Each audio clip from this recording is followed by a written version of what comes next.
Shalom keluarga damai yang terkasih di dalam Tuhan. Puji Tuhan kita berjumpa kembali di dalam Renungan Samas Senin 4 Oktober 2021. Tema yang kita renungkan, perkawinan adalah sekolah kehidupan. Firman Tuhan terambil di dalam 1 Korintus pasal 7 ayat yang pertama sampai dengan yang ke-9. Namun saya akan membacakan ayat yang ketiga dan keempat saja demikian. Hendaklah suami memenuhi kewajiban terhadap istrinya, demikian pula istri terhadap suaminya. Istri tidak berkuasa atas tubuhnya sendiri, tetapi suaminya. Demikian pula suami tidak berkuasa atas tubuhnya sendiri, tetapi istrinya. Keluarga damai, kota Korintus merupakan kota metropolis. Perdagangannya begitu maju, ada pelabuhan yang besar. Dan tentu banyak pendatang dari berbagai macam tempat dan budaya yang membawa pengaruh yang besar di dalam kehidupan kota Korintus. Demikian juga itu masuk di dalam kehidupan jemaat Tuhan di kota Korintus, di mana latar belakang kehidupan masyarakat pada saat itu menyembah dewa-dewa. Salah satunya adalah dewa Afroditus, di mana ketika orang menyembah dewa ini, orang itu menyembah dengan cara melampiaskan hawa nafsu mereka satu terhadap yang lain. Dan itu berdampak di dalam kehidupan jemaat di kota Korintus. Maka itu ada satu pergumulan yang perlu dijelaskan oleh Paulus mengenai kehidupan perkawinan. Bahwa kehidupan perkawinan di dalam Tuhan Yesus itu berbeda dengan perkawinan pada umumnya pada saat itu. Maka itu Rasul Paulus berkepentingan untuk menasihatkan mengenai perkawinan itu. Nah, itu kalau kita merenungkan perkawinan adalah sekolah kehidupan, karena Paulus mengajak melalui perkawinan, setiap pribadi yang terikat di dalam perkawinan itu akan masuk di dalam sebuah kehidupan yang terus-menerus belajar untuk memahami, untuk mengerti. Siapa saja yang kita perlu pahami di dalam pernikahan itu? Rasul Paulus secara implisit menjelaskan bahwa di dalam sebuah perkawinan, maka masing-masing pribadi itu akan semakin memahami tentang siapakah Tuhan melalui hidup dengan pasangannya, dan siapakah dirinya sendiri ketika hidup bersama dengan pasangan. Lalu memahami juga orang lain, yaitu pasangannya.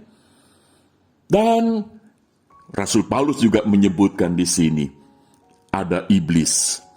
Maka itu di dalam perkawinan itu menjadi satu kesempatan di dalam hidup bersama, supaya masing-masing pribadi itu semakin mengenal dengan sungguh-sungguh siapakah Tuhan itu.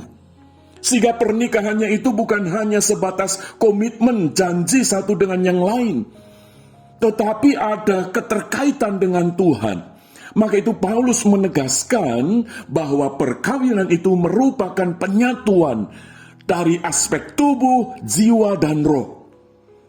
Maka itu ketika seseorang masuk di dalam ikatan perkawinan, maka mau tidak mau harus sadar bahwa perkawinan yang mereka jalani itu terikat dengan Tuhan. Karena itu merupakan satu karunia. Hidup bersama dengan pasangan itu yang terikat di dalam perkawinan itu adalah karunia daripada Allah. Nah, itu kalau kita melihat di dalam ayat yang ke-7 bagian B, di sana dikatakan, tetapi setiap orang menerima karunia dari Allah yang khas. Termasuk perkawinan ini karunia daripada Allah. Itu berarti pernikahan itu tidak main-main. Pernikahan itu bukan sembarangan, bukan coba-coba. Maka itu kalau Tuhan ketika menciptakan Adam dan Hawa, lalu diikat di dalam sebuah perkawinan menjadi satu daging, itu bersifat seumur hidup. Dan Tuhan Yesus juga kembali menegaskan di dalam Matius pasal 19, menjadi satu, artinya terikat di dalam keterikatan kasih Tuhan. Maka itu Paulus juga menyinggung bahwa tidak tahukah kamu tubuhmu itu adalah bait Roh Kudus, di mana Roh Kudus itu ada di dalam diri setiap orang yang percaya kepada Kristus, sehingga ketika perkawinan itu dijalani, hidup bersama sebagai suami istri itu ada di dalam Roh Kudus. Dan tubuh ini adalah tubuh miliknya Tuhan, sehingga bukan lagi untuk memenuhi hawa nafsu semata-mata. Karena memang di kota Korintus kehidupan perkawinan itu mulai bergeser.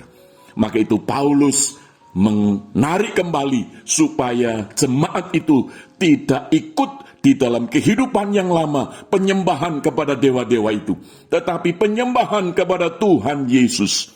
Keluarga damai, di dalam perkawinan menjadi sekolah kehidupan untuk mengenal pribadi diri sendiri. Maka itu di dalam ayat yang ketiga tadi jelas di sana dikatakan, hendaklah suami memenuhi kewajibannya. Suami itu harus tahu kewajibannya kepada istri. Demikian juga suami harus sadar bahwa tubuhnya itu tidak untuk dirinya sendiri tetapi untuk istrinya. Demikian sebaliknya.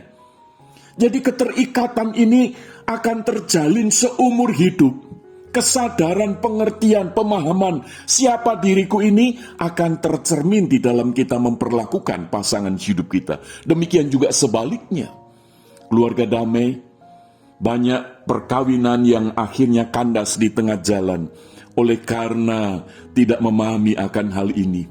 Masing-masing tetap menempatkan dirinya di dalam keegoisan masing-masing, di dalam gengsinya masing-masing, di dalam ambisinya masing-masing, sehingga tidak ada kesadaran sebagaimana firman Tuhan tadi katakan, kewajiban kepada istri suami itu mengabaikan, demikian juga sebaliknya istri mengabaikan kewajiban terhadap suaminya, dan istri seolah-olah berkuasa atas tubuhnya sendiri, bukan suaminya. Maka itu keluarga damai, saya sangat prihatin kalau sampai ada orang-orang Kristen, suami Kristen, istri Kristen, itu yang pasang status untuk menonjolkan kehebatan dirinya sendiri. Keluarga damai, biarlah firman Tuhan ini boleh menolong kita, supaya kita ini menghargai perkawinan, karena perkawinan adalah sekolah kehidupan. Mengapa kita ini perlu kembali kepada dasar firman Tuhan? Karena kalau tidak, saat ini iblis itu semakin gencar untuk merusak perkawinan yang telah dipersatukan oleh Tuhan. Banyak pasangan suami istri yang hidupnya itu dikacaukan oleh iblis, supaya tidak lagi memiliki rasa cinta, rasa hormat, rasa menghargai terhadap pasangan. Bahkan lebih daripada itu, pasangan suami istri tidak lagi menghormati Tuhan di dalam perkawinan. Karena sangat sedikit keluarga Kristen, suami istri Kristen, yang masih bersama-sama berdoa, memuji Tuhan, melayani Tuhan, bersekutu bersama-sama. Masing-masing hidup dengan dirinya sendiri, kesibukannya sendiri, kesenangannya sendiri. Maka itu firman Tuhan mengingatkan, supaya kita juga belajar bahwa di dalam kehidupan ini ada satu orang, ada satu oknum, yaitu iblis yang terus bekerja di dalam kehidupan setiap orang yang mau merusak perkawinan. Keluarga damai, firman Tuhan mengingatkan, sebab di dalam ayat yang ke-5 bagian B, Rasul Paulus menegaskan, supaya iblis jangan menggodai kamu, karena kamu tidak tahan bertara. Iblis tahu kelemahan setiap suami istri. Maka itu kalau tidak bersehati sepikir di dalam Kristus, suami akan dipakai iblis untuk merusak perkawinan. Demikian juga sebaliknya, istri juga bisa dipakai oleh iblis untuk merusak perkawinan itu sendiri. Maka itu keluarga damai, perkawinan adalah sekolah kehidupan, supaya kita ini menggunakan waktu hidup kita di dalam perkawinan untuk saling memenuhi kewajiban, untuk saling menghargai, menghormati, tunduk kepada Tuhan, taat kepada Tuhan, maka perkawinan itu akan menjadi tempat sekolah kehidupan yang memberkati banyak pasangan-pasangan yang lain. Keluarga damai, firman Tuhan ini biarlah boleh menolong kita. Karena sangat menarik sekali kata perkawinan itu dipakai kata gameo yang berarti memberikan dirinya sendiri. Bukan hanya memberikan materi kepada pasangan, bukan hanya memberikan kepuasan kepada pasangan, tetapi memberikan hidupnya, memberikan keberadaannya untuk pasangannya. Bukankah itu juga Tuhan sudah berikan kepada kita, di mana Kristus datang ke dalam dunia, memberikan hidupnya, dia mati di atas kayu salib, supaya kita manusia yang berdosa boleh hidup, dan relasi Kristus dengan jemaat, Kristus dengan setiap orang yang percaya, itu disebut perkawinan. Karena apa? Karena Kristus disebut sebagai mempelai laki-laki dan jemaatnya disebut sebagai mempelai perempuan. Dengan kata lain bahwa perkawinan itu menjadi hal yang sangat penting. Maka itu keluarga damai, biarlah kita boleh hidup di dalam kekudusan perkawinan kita. Sebab perkawinan adalah sekolah kehidupan. Amin. Mari kita berdoa. Bapa Surgawi, kiranya Roh Kudus-Mu menolong kami. Melalui firman-Mu kami boleh menghargai perkawinan. Kami boleh belajar tentang kehidupan untuk semakin memahami tentang Tuhan, memahami tentang diri kami, memahami tentang pasangan kami. Dan kami juga disadarkan ada godaan, ada pencobaan di mana iblis setiap waktu bisa menjatuhkan kami, merusak pernikahan kami. Maka itu kami mohon kiranya kuasa Tuhan yang menaungi kami masing-masing di dalam perkawinan kami. Terima kasih Bapa untuk firman-Mu. Di dalam nama Tuhan Yesus hamba-Mu berdoa. Haleluya. Amin. Keluarga damai, Tuhan Yesus memberkati. Amin.